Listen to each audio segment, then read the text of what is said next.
अस्सलामु अलैकुम वरहमतुल्लाहि वबरकातुहू।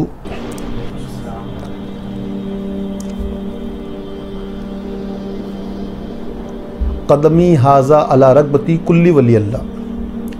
बड़े पीर सरकार ने ये एक ऐसा अल्फाज कहा कि मेरा ये कदम तमाम वलियों की, कुल यानी तमाम वली जमा हो गई, यानी जो अगले पिछले तमाम वलियों पे आ गई बात कि उनकी गर्दन पर मेरा पैर। अब यहाँ पर बहुत सारे मसले आ जाते हैं। ये जब कहते हैं तो तीन मसले खड़े होते हैं। सबसे पहला मसला ये कि क्या हज़रत अली भी तो वली है, क्या उनकी गर्दन पे माज़ल्ला। दूसरा, आपके पीर भी तो वली है। और तीसरा, क्या आपसे पहले के वली जो गुजर चुके हैं उनकी भी गर्दन पर। तो तीन मसले आ जाते हैं, कन्फ्यूज़न आता है कि यार ये क्या बात हो गई। आपने कुल का अल्फा इस्तेमाल कर लिया, कदमी हाज़ा अला रगबती कुल्ली वली अल्लाह, और ये नहीं कहा है कि मेरे दौर के या मेरे बाद के। कुल जब अल्फाज आया ना तो कुल जमा के लिए है, जमा के लिए जितने वली है दुनिया में। तो हमको पहले समझना है कि ये क्या चीज़ है, आपने जो कहा है उसका मानी मकसद क्या है। जो गफलत में कई लोग इसका एतराफ़ नहीं करते, कई लोग ये कह देते हैं कि भाई ये गलत कहा आपने, लेकिन उसके पीछे के मकसद को भी समझना है, और वो किसके लिए कहा गया वो भी समझना है, और क्यों कहा गया उसको भी समझना है। तो इस बयान को पूरी गौर से सुनो, तब ये मसला जो है वो हल हो जाएगा। हम कोशिश करेंगे कि लोग समझें इस बात को कि बड़े पीर सरकार ने जो बात कही वो अपनी तरफ से नहीं की है, और अगर कही है तो उन्होंने हक कहा है, गलत नहीं कहा। हाँ, ये बात और है कि ला इल्मी की वजह से अगर बात हमको ना पता हो तो हम उस पर थोड़ा सा शक व शुबात करते जरूर हैं। तो हमारे जहन में कभी भी बड़े पीर सरकार की कदर कीमत कम ना हो, इसलिए ध्यान रहे, हर कोई ध्यान रखे इस बात को कि जो आपने कहा है वो हक है, लेकिन उसके जो मसले आ रहे हैं, जो समझ में नहीं आ रहा है, उसी को समझाते हैं अभी। तो सबसे पहले कि आपने ये कब कहा, तो आपने बस जाहिर ऐलानिया जब आपने कहा है तो वो वक्त क्या था, कौन से वक्त में और कहाँ कहा। आपने बगदाद शहर में मोहल्ला था एक, उसका नाम था हलबा, वहां आपकी खानका के अंदर आप मिंबर पर है, वहां पर आप खड़े हैं, और आपके सामने बहुत सारे वलिया कराम उस वक्त के मौजूदा वो सामने बैठे हैं। उस महफिल के अंदर आपने, आप पे वजद आया, आपका ऐसा आलम था कि आपने उस आलम के अंदर आपने कहा कदमी आज़ा अला रगबती कुल्ली वली अल्लाह, कदमी हाज़ा अला रगबती कुल्ली वली अल्लाह, तमाम वलियों की गर्दन पर मेरा पैर, तमाम वलियों की गर्दन पर मेरा पैर। सबने अपनी गर्दनों को खम किया, झुकाया, अपनी गर्दनों को सबने झुकाया सिवाय एक के, एक बुजुर्ग ने नहीं झुकाया। अब वो जिन्होंने नहीं झुकाया है वो कोई छोटी मोटी शख्सियत नहीं है, वो बहुत बड़े बुजुर्ग है, बहुत बड़े बुजुर्ग है, ऐसा नहीं कि छोटी मोटी शख्सियत है। शेख सन्नान रहमतुल्लाह अलैह, क्या नाम है उनका, शेख सन्नान रहमतुल्लाह अलैह। उनके दो मशहूर व मारूफ मुरीद शेख मगरबी रहमतुल्लाह अलैह और शेख अत्तार रहमतुल्लाह अलैह, तो जिनके मुरीदैन इतने बड़े बड़े हैं, और आज भी मशहूर व मारूफ शेख अत्तार रहमतुल्लाह अलैह की किताब तज़किरतुल औलिया आप जो है पढ़ सकते हो, दस्तयाब है। तो अब ये बड़े बड़े मुरीदैन जो बुजुर्ग हैं, उनके पीरो मुर्शिद है शेख सन्नान रहमतुल्लाह अलैह, उन्होंने इनकार किया। तो बड़े पीर सरकार के सामने उन्होंने खड़े हो गए, कहा कि मेरी गर्दन पर नहीं, मैं नहीं मानता। तो आपने फरमाया, बड़े पीर सरकार ने, कि जिसकी गर्दन पर मेरा पैर नहीं उसकी गर्दन पर खिंजीर का पैर यानी सूअर का पैर। और आप महफिल से उठकर शेख सन्नान रहमतुल्लाह अलैह उठ के चले गए। ये बात को पहले गौर से सुनो कि एक शेख सन्नान रहमतुल्लाह बहुत बड़ी शख्सियत है, दिल में उनके लिए कभी ऐसा ना आए कि उन्होंने कुछ गलत किया है। अगर वो ये ऐसा नहीं करते, इनकार नहीं करते ना, तो इनकार की सजा क्या है वो नहीं मालूम पड़ती। वो इनकार की सजा क्या है वो नहीं मालूम पड़ती। इसलिए उन्होंने हम लोगों को राह बताने के लिए, कहीं हम वो गुमराही ना करें, कहीं हम उनके मकाम को समझते इनकार ना कर दे, इसलिए आपने जो है ना वो लानत का तौक अपने सर पे ले लिया और आप उठ के चले गए वहां से। आप अपने मुरीदों के साथ निकले, आप एक गांव के करीब पहुंचे। वो ईसाई गांव था, मतलब ईसाई लोग थे वहां पे, ज्यादातर लोग वहां मुसलमान लोग नहीं थे, सब ईसाई थे। वहां पर आपकी निगाह एक लड़की पे पड़ी, खूबसूरत, जो क्रिश्चियन लड़की थी, नसरानी थी, ईसाई थी। उस लड़की पे निगाह पड़ी, वो बहुत खूबसूरत थी। तो आप जो है ना उस पर फरेबता हो गए। क्या हो गए? फरेबता हो गए, यानी आपका दिल आ गया उस पर, आप वहीं ठहर गए। आपने सफर को वहीं रोक दिया। आपके मुरीदीन जो है ये आलम देखकर परेशान थे कि हमारे पीरो मुर्शिद जो है वो गलत राह पे चल पड़े हैं, और सबका यही ख्याल था कि ये जो हो रहा है ना, ये उसी इनकार की वजह से हो रहा है कि जो उन्होंने अब्दुल कादिर जिलानी के कॉल को इनकार कर दिया, इस वजह से इनका आलम जो है वो खराब हो रहा है। तो आपके दो मुरीदीन, शेख मगरबी और शेख अत्तार अहमद, वो भी उस वक्त साथ में थे। उन्होंने भी देखा कि हमारे पीरो मुर्शिद जो है वो गलत जगह चले गए उसी कॉल की वजह से। तो वो लोग चले गए, बगदाद में आ गए, बड़े पीर सरकारी खानका में।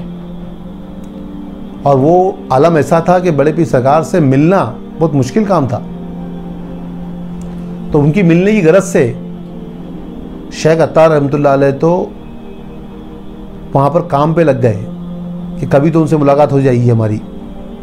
लोग मिलने नहीं देते थे क्योंकि शेख सन्नान के मुरीदीन थे। अब वो चले गए थे वहाँ से उठ के, तो लोग मिलने नहीं देते थे। तो आप जो है वहाँ पे शेख अत्तार रहमतुल्लाह अलैह पाक खाने में, यानी बाथरूम साफ करने जो काम होता है ना, वो काम करने लगे वहाँ पे अपने पीर के लिए कि मैं मुलाकात करूँ और बड़े पीर सरकार को जो है ये बताऊं कि मेरे पीर को बख्श दे, माफ़ कर दे। तो शेख सन्नान रहमतुल्लाह अलैह वहाँ पे ठहर गए। तो और लड़की फरेबता हो गए थे, वहाँ गए। वहाँ पर अपने उसके लड़की के बाप से बात की कि मैं इससे निकाह करना चाहता हूँ। तो वो लोग क्रिश्चियन थे, उन्होंने कहा कि आप मुसलमान हो, हम नहीं शादी कर सकते। अगर तुम शादी करना चाहते हो वाकई में हमारी बेटी से, तो आपको क्या करना पड़ेगा? आप जो है हमारे यहाँ रहो, हमारा सूअर को पालने का काम है, यानी फार्म हाउस है, तो हम सूअर पालते हैं। आप जो है सूअरों को ले जाओ, दिन भर घुमाओ फिराओ, चराओ, और फिर शाम को लेके आओ, ये काम करो हमारे पास। हम देखेंगे अगर आप सही से काम कर रहे हो हमारे साथ में और हमारे जैसे हो गए हो, तो हमारी बेटी का निकाह जो है तुमसे करा देंगे। तो वो फरेबता थे, दिल उनका आया हुआ था, तो वो उस काम में लग गए। अब वो सूअर ले जा रहे हैं, चरा रहे हैं, लेके आ रहे हैं, ये काम में लगे हुए हैं। वहाँ शेख अत्तार रहमतुल्लाह अलैह जो है बड़े पीर सरकार के पाखाना साफ कर रहे हैं, उनका हमाम धो रहे हैं, गंदगी उठा रहे हैं, वो काम कर रहे हैं। एक दिन ऐसा आलम हुआ कि शेख सन्नान रहमतुल्लाह अलैह सूअरों को लेके आ रहे थे। माजरा समझना, एक वक्त जो कैसा है कि वहाँ बड़े पीर सरकार हम्माम में नहाने आने वाले हैं। गंदगी जो है शेख अत्तार रहमतुल्लाह अलैह साफ कर रहे हैं, वहाँ पे वो सूअर चरा के लेके आ रहे हैं। सूअर का एक बच्चा लंगड़ा रहा था, कुछ उसको चोट लगी हुई थी, वो चल नहीं रहा जल्दी। तो आपने क्या किया? शेख सन्नान ने उस सूअर के बच्चे को उठा के अपने गर्दन पे रख लिया, अपने कंधे पे उठा के रख लिया। अब उसकी टांगे कहाँ हैं सूअर की? उनके कंधों पर, उनकी गर्दन पे है। कॉल पूरा हो रहा है बड़े पीर सरकार का। वहां पर शेख अत्तार रहमतुल्लाह अलैह, बारिश हो रही है वहां पे बगदाद में, बारिश का आलम। गंदगी जो है पाक खाने की, जो गंदगी है वो टोकरे भर के अपने सर पे उठाई हुई है। किसके लिए? अपने पीर के लिए, उनको बख्शवाने के लिए। और बारिश हो रही है, टोकरे में गंदगी है। अब बारिश गिरेगी तो गंदगी कहाँ बहेगी? जिस्म पे बहेगी। सारी पाक आने की गंदगी उनके चेहरे पे होते हुए बह रही है पूरे जिस्म पे। आलम समझो, वैसे गंदगी का आलम। वैसे में बड़े पीर सरकार की आमद होती है हम्माम के पास। किसकी आमद होती है? बड़े पीर सरकार की अब्दुल कादिर जिलानी की आमद होती है, वो शेख अत्तार रहमतुल्लाह अलैह को देखते हैं कि वो अपने पीर को बख्शाने के लिए, माफ कराने के लिए मेरे यहां गंदगी साफ कर रहे हैं। आप तो दिलों के मुद्दों हैं, दिलों को जानने वाले हैं, आप दिलों के भेद को जानने वाले हैं। आपने देखा उनका आलम कि गंदगी जो है वो उनके चेहरे से उतर रही है, उनके पूरे जिस्म पे फैल रही है, और वो ये काम क्यों कर रहे हैं? अपने पीर को बख्शवाने के लिए। जब आपने वो आलम देखा उनके मुरीद का, तो अब्दुल कादिर जिलानी गौस समदानी फरमाते हैं कि जा, तुझे ये बख्श दिया, तेरे पीर को भी बख्श दिया। जा, तुझे भी बख्श दिया और तेरे पीर को भी बख्श दिया। तुझे भी विलायत अता कर दी और तेरे पीर को भी जो विलायत छीन गई थी वो भी उनको अता कर दी। जैसे ही ये कहा आपने, तो आपकी आंखें खुल गई, आपकी शेख सन्नार रहमतुल्लाह अलैह की आंखें खुल गई। आपने देखा कि उनकी गर्दन पर सूअर का पैर है। किसका पैर है? सूअर का पैर देखा आपने, और आपको वो बात याद आ गई अब्दुल कादिर जिलानी गौस समदानी की कि जिसके गर्दन पर मेरा पैर नहीं, उसकी गर्दन पर खिंजीर का पैर, सूअर का पैर। आपने उसी वक्त उस सूअर को फेंका, आपकी आंखों से पर्दे उड़ गए, जो फरेबता थे वो तमाम आलम खत्म हो गया, और आप दौड़ते हुए फिर बगदाद चले गए और आपने कबूल किया कि हाँ मेरी गर्दन पर, हाँ मेरी गर्दन पर, हाँ मेरी गर्दन पर। तो शेख सन्नार रहमतुल्लाह अलैह की बख्शिश किसके वजह से हुई? मुरीद के वजह से। यानी यहां सिर्फ पीर ही नहीं बख्शाते हैं मुरीदों को, मुरीद भी पीर को बख्शा देते हैं। तो यहां बात समझने की क्या है? सबसे पहली बात समझने की यह है कि शेख सन्नार रहमतुल्लाह अलैह ने हम लोगों के लिए वो काम किया है। अगर वो ऐसा ना करते तो हम भी वो गुस्ताखी कर सकते थे, ये कह सकते थे बाद वाले भी कि हमारी गर्दन पर नहीं। तो आपके बाद जितने भी आए सबकी गर्दन पर, सबने कबूल किया कि हाँ हमारी गर्दन पर।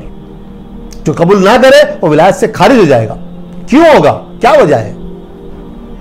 तो एक मसला कि आपने कहा और कबूल नहीं किया तो विलायत से खारिज, विलायत नहीं मिलेगी, कितने ही बड़े मकाम पे हो वहीं से फेंक दिया जाएगा वो।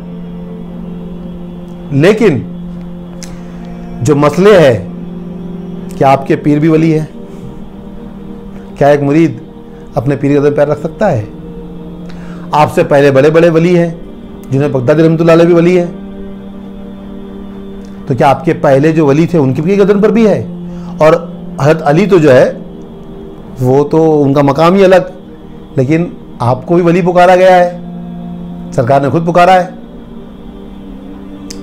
सबके सामने सरकार ने खुद पुकारा है कि मैं तुम सबका वली हूं, अली मेरा वली है। क्या फरमाया कि मैं तुम सबका वली हूं और अली मेरा वली है।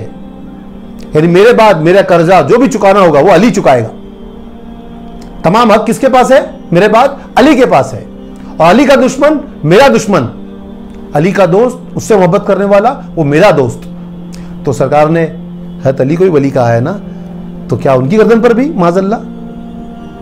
तो हमको ये मसले समझने हैं। पहले ये समझ में आ गया कि उन्होंने कहा, कहाँ कहा और इनकार की वजह से क्या हुआ हाल, वो भी बताया। अब हमको तीन मसले समझने थे कि आपसे पहले भी, जो आपसे पहले वली गुजरे हैं उनकी भी गर्दन पर, तो हाँ आपसे पहले जो वली गुजरे उनकी गर्दन पर भी। क्यों? क्योंकि एक मर्तबा जुनैद बगदादी रहमतुल्लाह अलैह आप फरमाते हैं कि आप एक महफिल में, यानी बरसरे मिंबर जलवागर है जुनैद बगदादी रहमतुल्लाह अलैह, उनके दिल में ख्याल पैदा हो गया कि इस वक्त इस हालत में, दौरान आलम में, इस वक्त मुझसे बड़ा कोई भी वली अब्दाल कुतुब नहीं है इस दुनिया में, मुझसे बड़ा कोई नहीं है। उनके दिल में ख्याल पैदा हुआ, बरसरे मिंबर मजलिस के दरमियान, लोगों के दरमियान वो बयान कर रहे थे, बयान करते करते उनके दिल में ख्याल पैदा हो गया, सिर्फ ख्याल पैदा हो, कहा नहीं है, सिर्फ ख्याल पैदा हो गया कि इस वक्त, इस दौर में मुझसे बड़ा ना कोई वली है, ना कोई कुतुब है, ना कोई अब्दाल है, कोई नहीं इस वक्त मुझसे बड़ा। तो आपका आलम बदल गया, आप उसी वक्त आलम रोया में चले गए। ऐसा आलम चला गया, वो मजलिस में, बड़ी महफिल में आप उस आलम में चले गए। वहां पर आपको दिखाया गया, किसको दिखाया गया?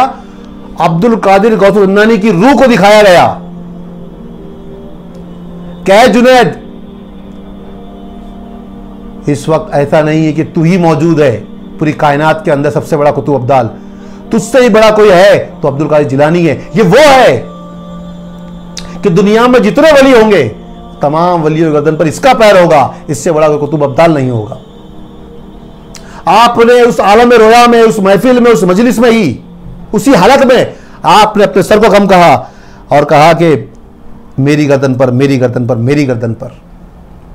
तो जो लोग सामने बैठे हुए थे उन्होंने बाद में अर्ज किया कि हमने आपका आलम देखा कि आप मिंबर पर कुछ देर तक खामोश हो गए, उसके बाद आपने सर को झुकाया और कहा मेरी गर्दन पर, मेरी गर्दन पर, मेरी गर्दन पर, क्या मामला है? तो आपने फरमाया कि मेरे दिल में ऐसा ख्याल पैदा हो गया कि इस वक्त मुझसे बड़ा कोई कुतुब अब्दाल नहीं है मौजूद दुनिया में।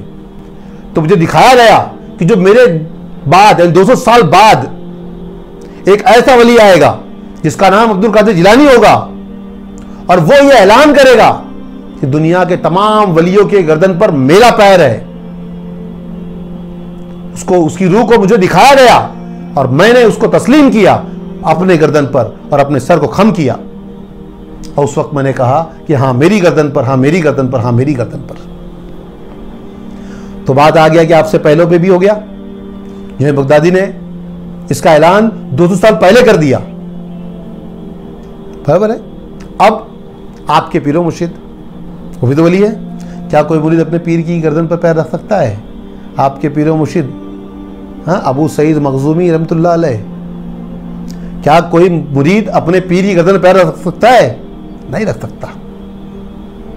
लेकिन जब कुल वली का कह दिया तो आपके पीर भी तो आगे उसमें, वो भी तो वली है, वो थोड़ी विलायत से बाहर है। तो फिर अब क्या करेंगे? अब ख्याल कैसा पैदा होगा? तो पहले मौलाना रूम के कॉल को याद करो, चूकुनी जात मुर्शिद रा कबूल, हम खुदाए वहीबी या भी रसूल। जिसने अपने मुर्शिद की जात को कबूल कर लिया उसने अल्लाह उसके रसूल को पा लिया। सबसे पहले जो है हर मुरीद अपने मुर्शिद की जात को कबूल करता है। क्या कबूल करता है? वो उसको अल्लाह उसके रसूल की जात से अलग नहीं देखता है, वो उनको विलायत के मकाम पे नहीं देखता है। वो कहां देखता है उनको? अपने मुर्शिद को मकाम रिसालत पे। उनकी जात को कहां देखता है? मकाम रिसालत पे। अल्लाह से अलग नहीं देखता है वो। अगर वो अलग देख ले तो मुरीद ही नहीं है वो। खुद मौलाना फरमाते हैं कि जिस मुरीद ने अपने मुर्शिद को अल्लाह उसके रसूल से अलग देखा वो मुरीद है ही नहीं, वो मुरीद है ही नहीं, वो मुरीद है ही नहीं। नए मुरीद, नए मुरीद, नए मुरीद। तो क्या बड़े पीर सरकार अलग देखेंगे? क्या बड़े पीर सरकार अपने मुर्शिद को अल्लाह की जात से अलग देखेंगे? क्योंकि जब तक मुरीद, कामिल मुरीद अपने मुर्शिद को तमाम 18,000 आलम नहीं मान लेता है तब तक तो मुरीद ही नहीं होता है। वो कुल जात नहीं मान लेता है तब तक तो मुरीद ही नहीं होता है वो। तो यहां पर यह मसला समझना कि वो अपने पीर मुर्शिद का मकाम कहां देख रहे हैं।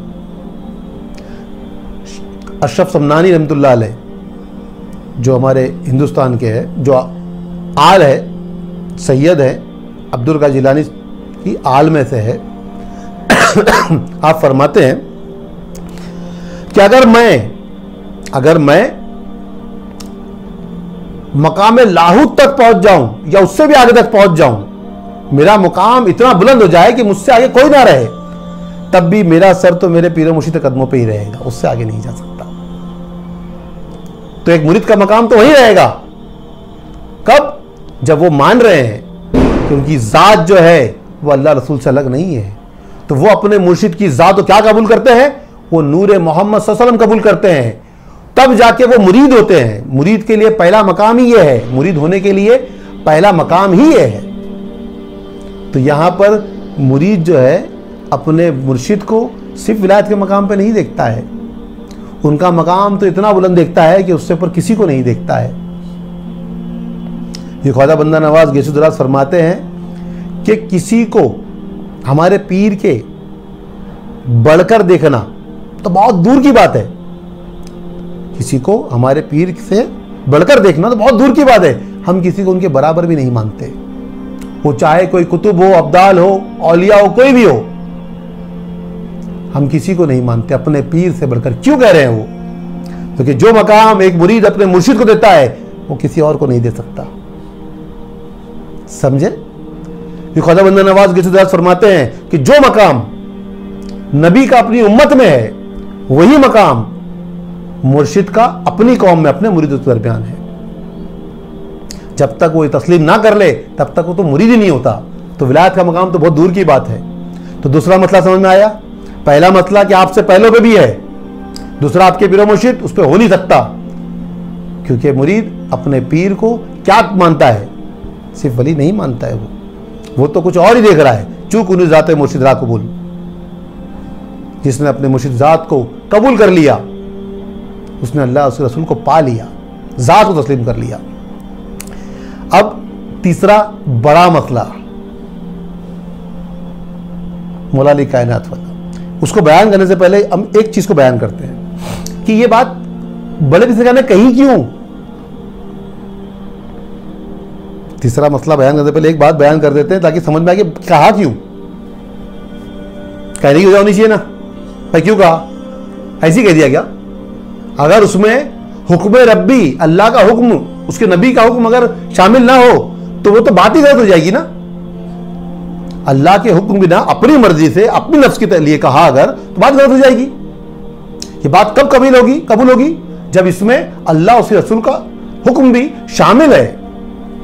अगर कोई वली अपनी नफ्स के तहत, अपनी ख्वाहिशात के तहत कह दे तो बात ही गलत हो जाएगी। वो यहां कॉल किसका है वो समझना है, किसका हुक्म है ये समझना है।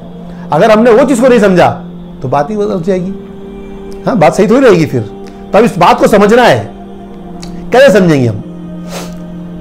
जब सरकार दो आलम सल्लल्लाहु अलैहि वसल्लम शब मेराज पे गए, जब आप शब मेराज पे थे, तो शब मेराज पे आपको जब रफ रफ की सवारी करनी थी, चढ़ना था उसके ऊपर, तो वो सवारी ऊंची थी, तो वहां पर एक रूह आई जो झुक गई और आपने उसके कंधे पर पैर रखा, उसकी गर्दन पर पैर रखा और आपने उस सवारी के पुष्ट पर सवारी की, आप चढ़ गए उसके ऊपर।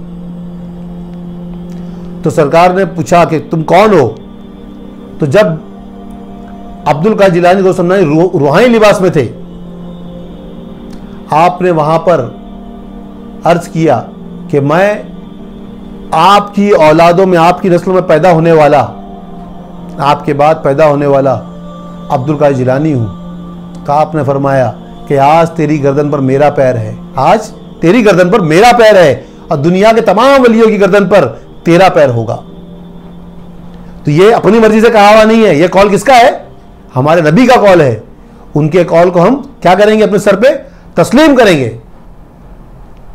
जो बात कही गई है वो कहा किसी कही गई है? वो सरकार दो आलम सल्लल्लाहु अलैहि वसल्लम ने जो कही है वो बात कही गई है कि आज तेरी गर्दन पर मेरा पैर है और दुनिया में तमाम वलियों की गर्दन पर तेरा पैर होगा। अब वो कोई भी वली हो, वली आमिया हो, वली खासिया हो, आम वली हो या खास वली हो, तमाम वलियों की गर्दन पर मेरा पैर।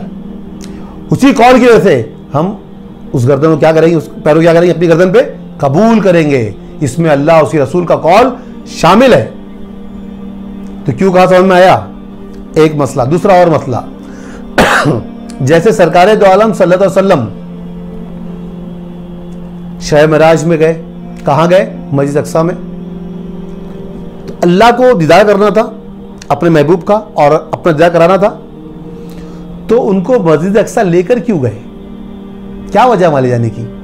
डायरेक्ट भी तो ले जा सकते थे अर्श बरी पे ना। कुरान शरीफ में अल्लाह ने फरमाया पाक है वो ज़ात जो ले गया अपने महबूब को मस्जिद हरम से मस्जिद अक्सा तक, हाँ हरम शरीफ से मस्जिद अक्सा तक ले गया, पाक है वो ज़ात। तो बात समझो कि क्या मसला है उसमें? कुछ मसला भी तो होगा। क्या मसला है? कुछ तो होगा ना, मतलब समझ में आना चाहिए। वहां पर तमाम नबियों को भी लाया गया। अब सिर्फ ले जाने की बात नहीं थी, वहां तमाम नबियों को भी लाया गया। नबियों को लाने के बाद वहां पर हमारे नबी से इमामत भी कराई गई।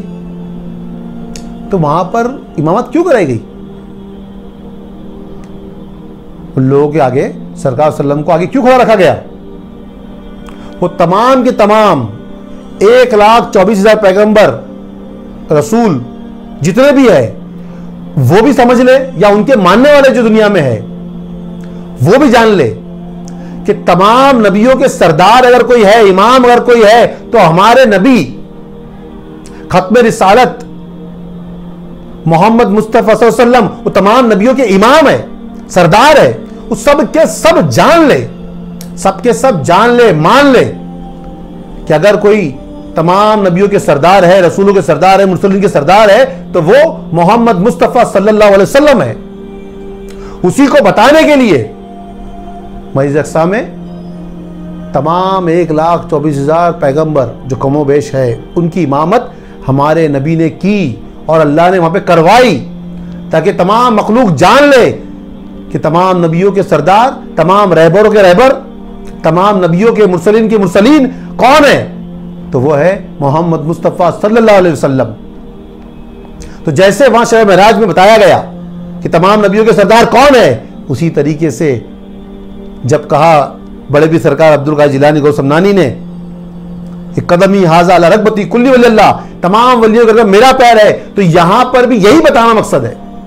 कोई किसी की गर्दन में पैर नहीं रख रहा है, आपने किसी गर्दन में पैर नहीं रखा है। यहां अपनी निगाहों को, अपने सरों को जो है ना, अपने ख्यालों को तस्लीम खम करना है, झुकाना है, मानना है कि वलियों के सरदार कौन है। जैसे इमामों के सरदार हमारे नबी है, वैसे ही वलियों के सरदार कौन है? अब्दुल कादिर जिलानी है। यह मानने के लिए कॉल कहा गया है, किसी गर्दन पर किसी ने पैर रखा नहीं है। यहां तो सिर्फ तस्लीम करना है। तमाम मखलूक को बताया गया, तमाम औलिया को बताया गया, तमाम अंबिया को बताया गया कि वो इमामुल अंबिया है, वो इमामुल मुरसलीन है, वो इमामुल रसूल है। तो तमाम नबियों के सरदार है वो। उसी तरीके से ये तमाम वलियों के सरदार है, कुतुब के सरदार है, अब्दाल के सरदार है। ये तस्लीम करना है और कुछ नहीं है। बड़े भी सरकार ने किसी का पैर रखा नहीं है, तो कोई गुस्ताखी वाला अल्फाज नहीं है ये तस्लीम करना है। और उनका गर्दन अगर हमारी पैर, उस गर्दन पर आ जाए उनका पैर, अगर उनका पैर हमारी गर्दन पर आ जाए तो हमारे लिए तो क्या मकाम होगा, हमारे लिए तो वो किस्मत वाली बात है। तो क्या वजह है, समझ में आ गया कि क्यों कहा गया। अब बात आई हम सबके मौला मौला कायनात की, तो उनके लिए तो कोई गुस्ताखी को बर्दाश्त नहीं कर सकता, हम खुद नहीं कर सकते। तो जो हमको लग रहा है, क्योंकि आप वली हैं, आपको वली का मकाम दिया गया है, शब महराज में दिया गया वली का मकाम, मौला कायनात को। देखिए मौला कायनात जो है ना, वो विलायत बांटने वाले हैं। कौन है वो? विलायत बांटने वाले हैं। कोई भी दुनिया में वली, कोई भी अगर बड़े पीर सरकार इमाम है वलियों के, उनको भी विलायत मिलेगी तो अली की दर से मिलेगी। उनको विलायत किससे मिलेगी?